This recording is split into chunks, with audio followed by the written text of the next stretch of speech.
Happy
birthday లియాన్షా.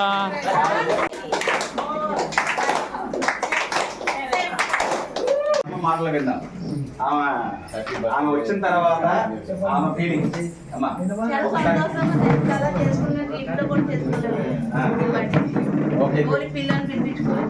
So ఏడో birthday సందర్భంగా మీకు ఎలా అనిపించింది? ఈ సెంటర్ ఎలా అనిపించింది? ఇంట్లో కూడా అంతలా చేసుకోలేము. ఓకే, ఇక్కడ వచ్చారా అందరూ ఫ్యామిలీ కింద మమ్మల్ని ఆశ్రయించారు అమ్మాయిని. Okay, great. ఇక్కడ స్పెషాలిటీ డబ్బులు ఇస్తున్నాం.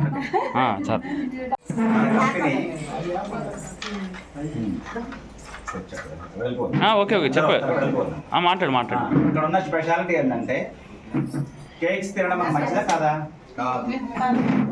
కూల్ డ్రింక్స్ తాగడం మంచిదా చెడ్డదా? చెడ్డది. ఈ కొత్తగా స్ప్రేలు చేస్తారు కదా, అన్ని మంచిదా చెడ్డదా? చెడ్డది. అవన్నీ మనం తెలుసుకున్నాం కాబట్టి ఇక్కడ మనకు కావాల్సింది మన గుడికి వెళ్తాం. గుడి దగ్గర మీరు ఎన్నో చేస్తారు కదా కార్యక్రమాలు. బయట గుడికి వెళ్తే మనం ఏం చేయగలుగుతాం? అక్కడ ఒకే ఒక్కటి మనం చేసుకున్నది మన పేరు మీద అర్చన మాత్రం చేయించు. అక్కడ ఏమైనా పెడతామా? అక్కడ మనకు పంతులు గారు మధ్యలో ఉండి దేవుడి ఆశీస్సు మనకు అందిస్తారు. ఇక్కడ కూడా మీరు అందరూ కూడా మనందరం వచ్చింది దేనికోసము? ఆరోగ్యం కోసము, ఆనందం కోసము. జీవితాంతం మనందరం కూడా ఇలా ఉండాలి. ఇక్కడికి వచ్చే వాళ్ళందరూ కూడా నిండు మనసుతో ఆరోగ్యంగా ఉండడానికి వస్తారు. అందుకని ఇక్కడ ఎవరికి ఆశీస్సులు దొరికినా కూడా మేము ఎందుకైతే ఇక్కడికి వచ్చాము, మేము ఆరోగ్యంగా ఉండడానికి వచ్చాము, మాతో పాటు ఇక్కడ ఉన్న వాళ్ళందరూ కూడా ఆరోగ్యంగా ఆనందంగా ఉండాలనే చాలా నిండు మనసుతో ఉన్న వాళ్ళు ఇక్కడికి వచ్చి ఆశీర్వదించడం వల్ల మనం గుడికి వెళ్తే ఏదైతే మనకు ఆ వైబ్రేషన్స్ ఆశీస్సులు దొరుకుతాయో ఆ ఆశీస్సులు ఇక్కడ దొరుకుతాయి. అందుకు నాకు చాలా నేను కూడా ఫస్ట్ టైం వెళ్ళినప్పుడు నా జీవితంలో ఎప్పుడు నేను బర్త్డే చేసుకోను, మా మ్యారేజ్ కూడా చేసుకోను. బయట ఒకసారి చేసుకున్నాం కానీ ఆ ఫీల్ కన్నా మేము సెంటర్లో ఎప్పుడైతే చేసుకున్నామో అక్కడ 100 బాల్ మాకు ఫీల్ అయ్యాం. సో అప్పుడు అనిపించింది. మొన్న కూడా మీకు బుక్ చేసాము, ఇక్కడ కూడా మనం ఒకరోజు చేద్దాం అనుకున్నాము. తర్వాత చాలామంది మనం రాసుకోవాలి. మనం ఏదైతే చెప్పామో ఆ రోజు ఇట్లా చేసుకోవడం వల్ల మనకు ఒక రకమైన సంతోషం వస్తుంది. మిగతా వాళ్ళకు కూడా ఇక్కడ చాలామంది చుట్టాలు ఇక్కడ ఉండకపోవచ్చు. మనం అందరం ఎక్కడ వచ్చేదో విలేజ్ నుంచి వచ్చేది ఉన్నాం.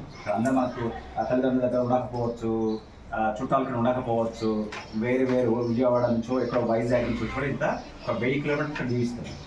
బీహార్ నుంచో రాజస్థాన్ నుంచో మన చుట్టాలందరూ ఉండరు కదా, మన ఉద్యోగరీత్యా బతకడానికి ఇక్కడికి వచ్చాం. కానీ ఇక్కడ ఈ కమ్యూనిటీలో మీకు అందరికీ మంచిగా అనిపించేది ఏంటంటే అక్కడైతే మనం చేయలేము, ఇంట్లో చేసుకోలేము. కానీ ఇక్కడ మీరు జస్ట్ చెప్తారు, ఖర్చు లేకుండా మనం అందరం కూడా సుఖంగా సంతోషంగా, మీరు లక్షలు ఖర్చు పెడితే ఏదైతే ఆనందం వస్తుందో ఇక్కడ మీరు ₹1 ఖర్చు పెట్టకుండా అటువంటి ఆనందం వస్తుంది, అటువంటి ఆశీర్వాదం వస్తుంది. అన్నిటికంటే అటువంటి ఫ్యామిలీ దొరుకుతుంది. ఇటువంటి ఫ్యామిలీ. అందుకనే మీరు ఎవరైనా మర్చిపోకుండా కూడా మా అమ్మలు రిక్వెస్ట్ అంటే